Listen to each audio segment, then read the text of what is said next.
So നമ്മൾ next ഇനി start ചെയ്യാൻ പോകുന്നത് മൈക്രോ പ്രോസസ്സർ ആൻഡ് മൈക്രോ കൺട്രോളറിൻ്റെ മൊഡ്യൂൾ 5 ആണ്. മൊഡ്യൂൾ 5 മെയിൻലി നമുക്ക് പഠിക്കാനുള്ളത് മൈക്രോ കൺട്രോളറാണ്. നമ്മൾ ഒരൊറ്റ മൈക്രോ കൺട്രോളർ പഠിക്കുന്നുള്ളൂ, 8051. അതിൻ്റെ ആർക്കിടെക്ചറും മെമ്മറി ഓർഗനൈസേഷനും അതേപോലെ അഡ്രസ്സിംഗ് മോഡ്സൊക്കെയാണ് ലാസ്റ്റ് മോഡ്യൂൾ വന്നിട്ട്. സോ നമ്മൾ ഇന്ന് നോക്കാൻ പോകുന്ന ആർക്കിടെക്ചർ ഓഫ് 8051 ആണ്. അതിനു മുമ്പ് എന്തൊക്കെയാണ് 8051 മൈക്രോ കൺട്രോളറിൻ്റെ ഫീച്ചേഴ്സ് നോക്കാം. It is a 4 KB on chip program memory ഉണ്ട്, റോമോ ഉണ്ട്, EEPROMO ഉണ്ട്.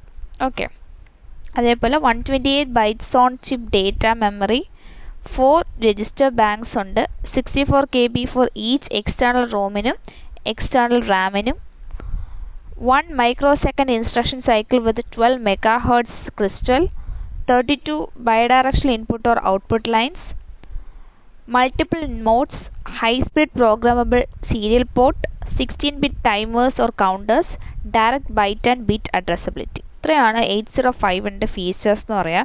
ഫീച്ചേഴ്സ് ജസ്റ്റ് ഒന്ന് നിങ്ങൾക്ക് ഓർത്ത് വയ്ക്കാവുന്ന ഒരു 4-5 ഉണ്ടെങ്കിൽ പഠിച്ചു വെക്കുക. 3 മാർക്സിനൊക്കെ പാർട്ട് എയിൽ ഫീച്ചേഴ്സ് ഓഫ് 8051 ചോദിക്കാവുന്നതാണ്. ഇനി coming to the architecture of 8051. 8051ൻ്റെ ആർക്കിടെക്ചറിൽ നമുക്ക് ആദ്യം ആർക്കിടെക്ചർ ഒന്ന് നോക്കാം. സോ ഇതാണ് നമ്മുടെ ആർക്കിടെക്ചർ. ചില മൊഡ്യൂളിൽ അല്ലെങ്കിൽ ചില PDF ഇതിൻ്റെ സ്മോൾ വെർഷൻ ചെറിയൊരു ഫിഗർ കാണും, ചില PDF ഇത്രയും വലിയൊരു എലാബറേറ്റഡ് ഫിഗറാണ്. ഇത് സത്യം പറഞ്ഞാൽ എലാബറേറ്റഡ് ഫിഗറാണ്. ഇതിൽ നമുക്ക് ഈ ഇത്രയും വരുന്നത് നമ്മുടെ CPU-ൻ്റെ അകത്തുള്ള ഭാഗങ്ങളാണ് ഈ കാണിച്ചിരിക്കുന്നത്.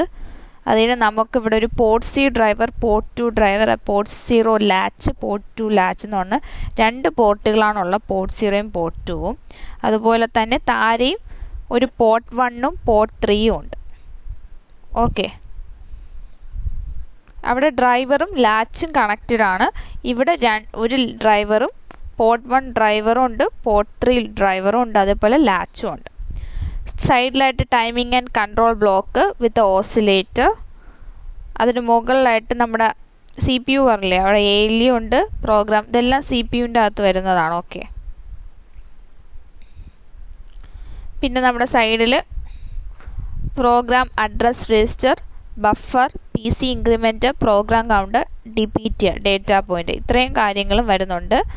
CPU-ൻ്റെ പുറത്തായിട്ട് ROM ഉണ്ട്, RAM ഉണ്ട്, എല്ലാം കണക്റ്റഡ് ആണ്. ഓക്കെ, സോ ഇതാണ് നമ്മുടെ ഓവറോൾ 8051 മൈക്രോ കൺട്രോളറിൻ്റെ ആർക്കിടെക്ചർ. കമ്പാരറ്റീവ്ലി മൈക്രോ പ്രോസസ്സറിൻ്റെ ആർക്കിടെക്ചർ വെച്ച് നോക്കുമ്പോൾ കുറച്ച് ഡിഫിക്കൽട്ട് ആയിരിക്കും പഠിക്കാൻ, കാരണം രണ്ടിൻ്റെ ഡിസൈനിങ് കുറച്ച് ഡിഫറെൻ്റ് ഉണ്ട്. ഓക്കെ, ഫസ്റ്റ് നമ്മളിനി ഓരോന്നായിട്ട് നോക്കാം. എന്താണ് അക്യുമുലേറ്റർ നോക്കാം. Accumulator as its name suggest it is used as a general purpose register ആയിട്ടാണ് യൂസ് ചെയ്യുന്നത്.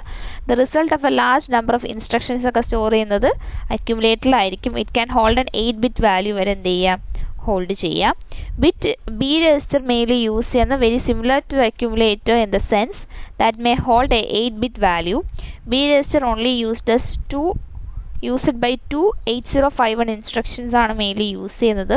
മൾ AB ആൻഡ് DIV AB എന്നൊക്കെ പറയുന്ന പോലെ. ഓക്കെ, അക്യുമുലേറ്റർ പോലെ തന്നെ ഒരു രജിസ്റ്ററാണ് എന്ത്, B register. Program status word അറിയാലോ, mainly contains program status information ആണ്. അതൊരു 8-bit ഫ്ലാഗ് രജിസ്റ്റർ ആണ്. അതിൽ നോക്കിയാൽ അതിൽ ഔട്ട് ഓഫ് 8 6 bit യൂസ് ചെയ്യുന്നത് used and 6 bits are used and 2 bits are reserved ആണ്. അതേപോലെ 6 bit out of 6 bit 4 bit conditional ബിറ്റ്സും 2 bit രജിസ്റ്റർ ബാങ്ക് സെലക്ട് ചെയ്യാനാണ് യൂസ് ചെയ്യുന്നത്. ഇതാണ് അതിൻ്റെ ആ ഒരു ഫ്ലാഗ്. നോക്കിയോ, പോയോ?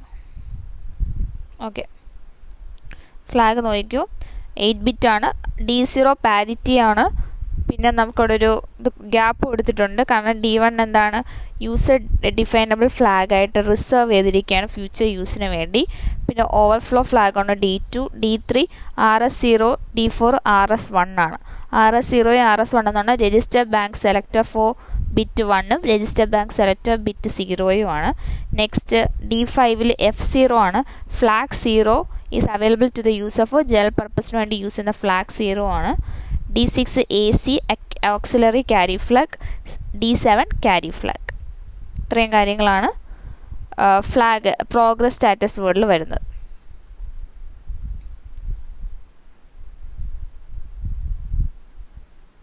ഇനി നമുക്ക് ഓരോരോ കാര്യങ്ങൾ നോക്കാം. ഫസ്റ്റ് നമ്മൾ ആർക്കിടെക്ചറിനുള്ളിലുള്ള സ്റ്റാക്ക് പോയിന്റർ രജിസ്റ്റർ ഒരു 8-bit wide ആണ്. It is incremented before data is stored during push and call execution. പുഷോ അല്ലെങ്കിൽ കോൾ എക്സിക്യൂഷൻ ടൈമിൽ incremented before data is stored increment ചെയ്യും.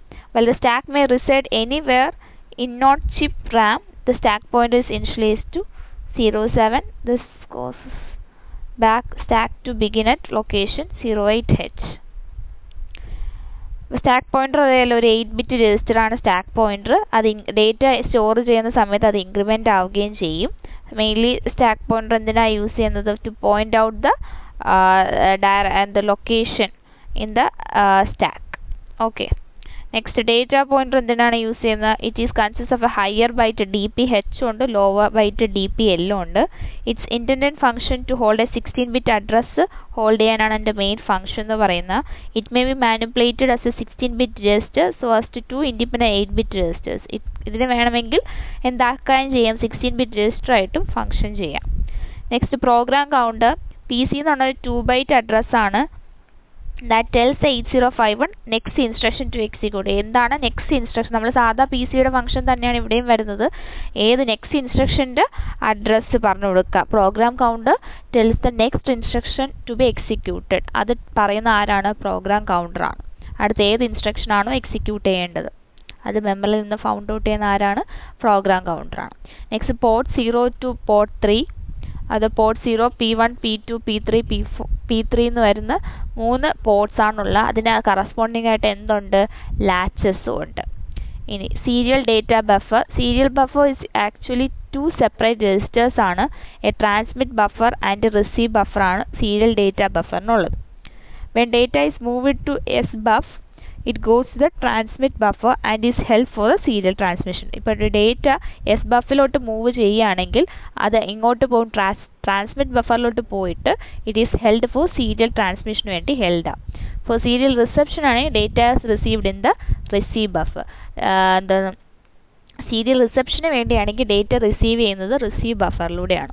ഇനി ടൈമർ രജിസ്റ്റേഴ്സ് നോക്കുകയാണെങ്കിൽ നമുക്ക് രജിസ്റ്റർ പേയേഴ്സ് ഉണ്ട്. TH0, TL0, അതേപോലെ TH1, TL1. ഇതെല്ലാം 16-bit കൗണ്ടിങ് രജിസ്റ്റേഴ്സ് ആണ് for timers or counter 0 and 1.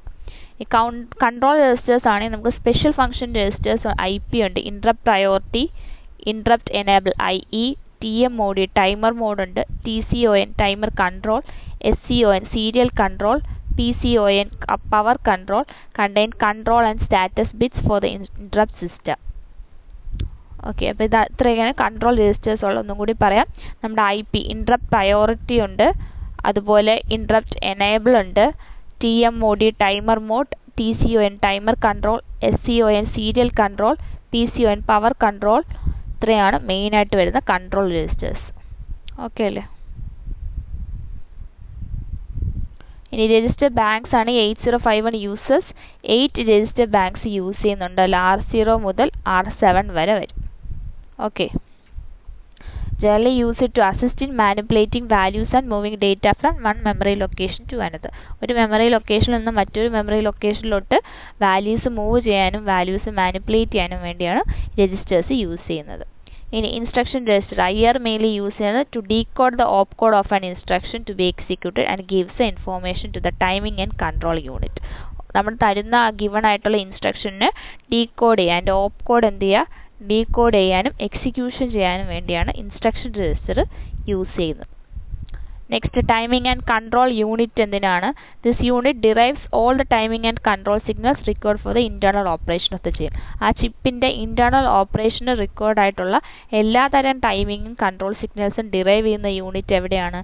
Timing and control യൂണിറ്റിൽ നിന്നാണ്. It also derives the control signals required for controlling the external system bus വരെ control ചെയ്യുന്ന control signals derive ചെയ്യുന്നത് എവിടെ നിന്നാണ്?